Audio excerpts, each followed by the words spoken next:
Fifth story, The Little Robber Girl. The carriage rolled on into a dark forest. Like a blazing torch, it shone in the eyes of some robbers. They could not bear it. "That's gold! That's gold!" they cried. They sprang forward, seized the horses, killed the little postilions, the coachman, and the footman, and dragged little Gerda out of the carriage. "How plump and how tender she looks, just as if she's been fattened on nuts," cried the old robber woman, who had a long bristly beard and long eyebrows that hung down over her eyes. "She looks like a fat little lamb. What a dainty dish she will be." As she said this, she drew out her knife, a dreadful flashing thing. "Ouch!" the old woman howled. At just that moment, her own little daughter had bitten her ear. The little girl, whom she carried on her back, was a wild and reckless creature. "You beastly brat!" her mother exclaimed, but it kept her from using that knife on Gerda. "She shall play with me," said the little robber girl. "She must give me her muff and that pretty dress that she wears, and sleep with me in my bed." And she again gave her mother such a bite that the woman hopped and whirled around in pain.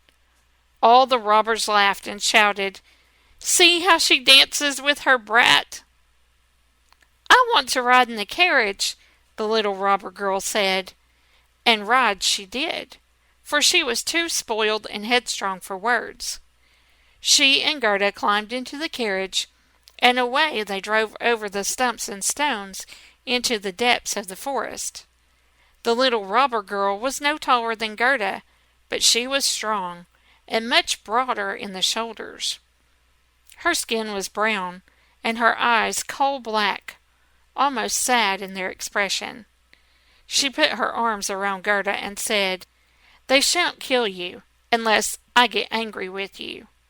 I think you must be a princess." "No, I'm not," said little Gerda, and she told about all that had happened to her, and how much she cared for little Kay. The robber girl looked at her gravely, gave a little nod of approval, and told her, "Even if I should get angry with you, they shan't kill you, because I'll do it myself." Then she dried Gerda's eyes and stuck her own hands into Gerda's soft warm muff. The carriage stopped at last in the courtyard of a robber's castle. The walls of it were cracked from top to bottom. Crows and ravens flew out of every loophole, and bulldogs, huge enough to devour a man, jumped high in the air. But they did not bark, for that was forbidden. In the middle of the stone-paved, smoky old hall, a big fire was burning. The smoke of it drifted up to the ceiling, where it had to find its own way out. Soup was boiling in a big cauldron, and hares and rabbits were roasting on the spit. "Tonight you shall sleep with me and all my little animals," the robber girl said.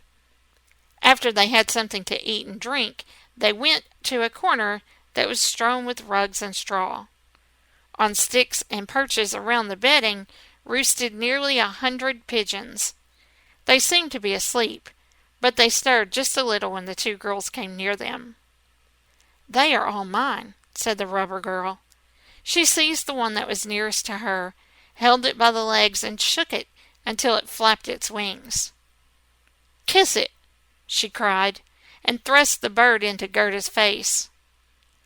"Those two are the wild rascals," she said, pointing high up the wall to a hole bared with wooden sticks.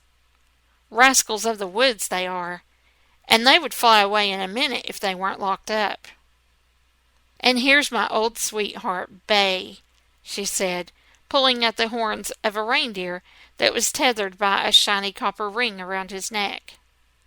"We have to keep a sharp eye on him, or he would run away from us too. Every single night I tickle his neck with my knife blade, for he's afraid of that." From a hole in the wall she pulled a long knife and rubbed it against the reindeer's neck. After the poor animal had kicked up its heels, the robber girl laughed and pulled Gerda onto the bed with her. "Are you going to keep that knife in bed with you?" Gerda asked, and looked a little frightened. "I always sleep with my knife," the little robber girl said. "You can never tell what may happen. But let's hear again what you told me before about little Kay, and about why you are wandering through the wide world." Gerda told the story all over again, while the wild pigeons cooed in their cage overhead, and the tame pigeons slept. The little robber girl clasped one arm around Gerda's neck, gripped her knife in the other hand, and fell asleep, and snored so that one could hear her.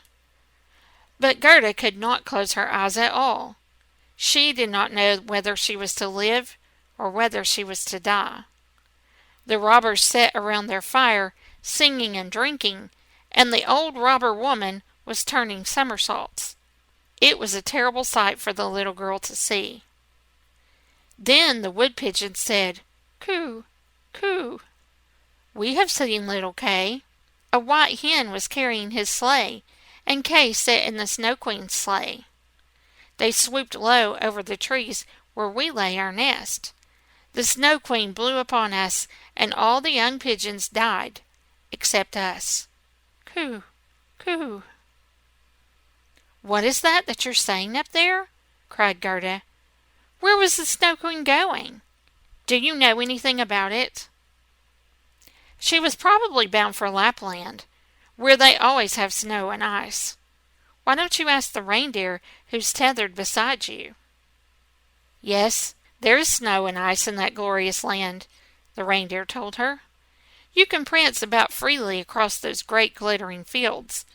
The Snow Queen has her summer tent there, but her stronghold is a castle up nearer the North Pole, on the island called Spitzbergen."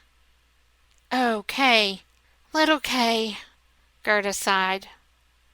"Lie still," said the robber girl, "or I'll stick my knife in your stomach." In the morning, Gerda told her all that the wood pigeons had said. The little robber girl looked quite thoughtful. She nodded her head and exclaimed, "Leave it to me! Leave it to me!" "Do you know where Lapland is?" she asked the reindeer. "Who knows it better than I?" the reindeer said, and his eyes sparkled. "There I was born. There I was bred. And there I kicked my heels in freedom across the fields of snow." "Listen," the robber girl said to Gerda. "As you see, all the men are away. Mother is still here, and here she'll stay. But before this morning is over, she will drink out of that big bottle, and then she usually dozes off for a nap.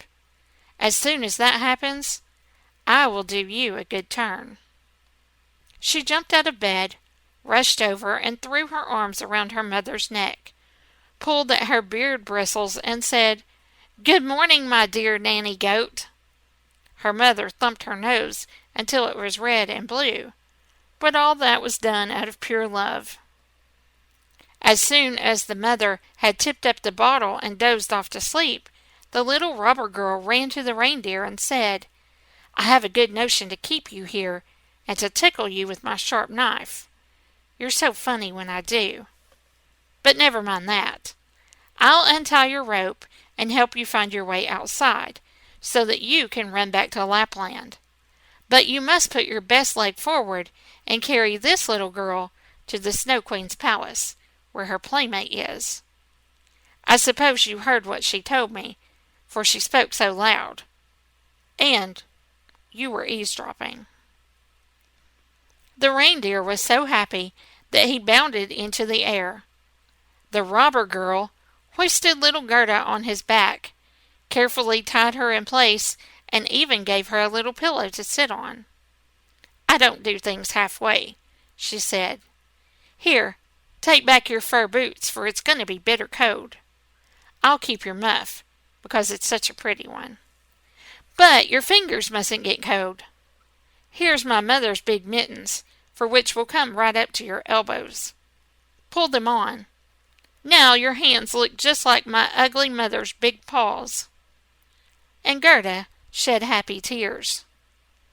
"I don't care to see you blubbering," said the little robber girl. "You ought to look pleased now.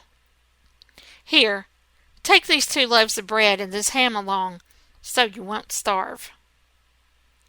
When these provisions were tied to the back of the reindeer, the little robber girl opened the door, called in the big dogs, and then she cut the tether with her knife and said to the reindeer, "Now run, but see that you take good care of the little girl." Gerda waved her big mitts to the little robber girl and said goodbye. Then the reindeer bounded away, over stumps and stones, straight through the great forest, over swamps and across the plains, as fast as he could run.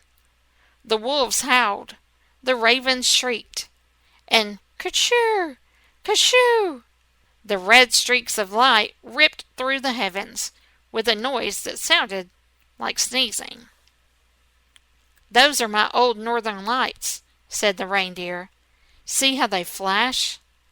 And on he ran faster than ever, by night and by day.